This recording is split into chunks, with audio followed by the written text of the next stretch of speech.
श्री अष्टावक्र गीता भारत दर्शन का एक ऐसा ग्रंथ है जो सीधे आत्मा और परब्रह्म की बात करता है। आज हम जानेंगे उस महान संवाद को जहाँ मिथिला के राजा जनक ने महर्षि अष्टावक्र जी से ज्ञान लिया और कर्म करते हुए मुक्त रहे। राजा जनक ने ज्ञान प्राप्ति एवं मुक्ति हेतु अष्टावक्र के सामने जिज्ञासा की, है प्रभु, ज्ञान कैसे प्राप्त होता है, मुक्ति कैसे होती है और वैराग्य कैसे प्राप्त होता है, यह मुझे कहिए। श्री अष्टावक्र जी ने कहा, हे प्रिय, यदि तू मुक्ति चाहता है तो विषयों को विष के समान छोड़ दे और क्षमा, सरलता, दया, संतोष और सत्य को अमृत के समान सेवन कर। और तू न पृथ्वी है, न जल है, न अग्नि है, न वायु है, न आकाश है। मुक्ति के लिए अपने को इन सब का साक्षी चैतन्य रूप जान। यदि तू देह को अपने से अलग कर और चैतन्य में विश्राम कर स्थित है तो अभी ही सुख, शांति और बंधन मुक्त हो जाएगा। तो ब्राह्मण आदि वर्ण नहीं है और ना तू किसी आश्रम वाला है, ना आंख आदि इंद्रिय का विषय है, ऐसा जानकर सुखी हो। तू विभु, व्यापक, धर्म और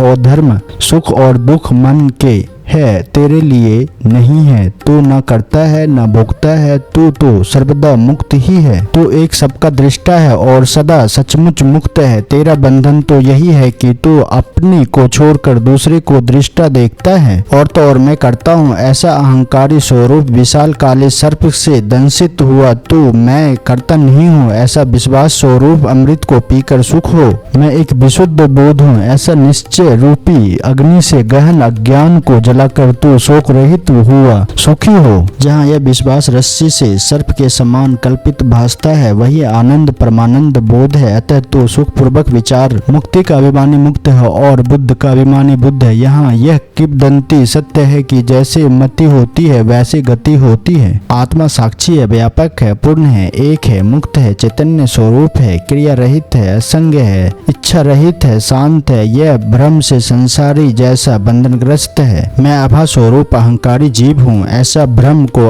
एवं बाहर भीतर के भाव को छोड़कर तू कटुअस्त अचल स्थिर बोध रूप एवं अद्वैत आत्मा का विचार कर। हे पुत्र, तू बहुत काल से देहाभिमान के पास में बांधा हुआ है, उसी पास को मैं बोध हूँ इस ज्ञान की तलवार से काट कर तू सुखी हो। तू असंग है, क्रिया रहित है, स्वयं प्रकाश है और निरंजन निर्दोष है। तेरा बंधन यही है कि तू उसी की प्राप्ति के लिए समाधि का अनुष्ठान करता है। यह संसार तुझ में व्याप्त है, तुझ ही में प्रोया है, अर्थात तू चैतन्य स्वरूप है। अतः क्षुद्र चित्र तो मत प्राप्त हो।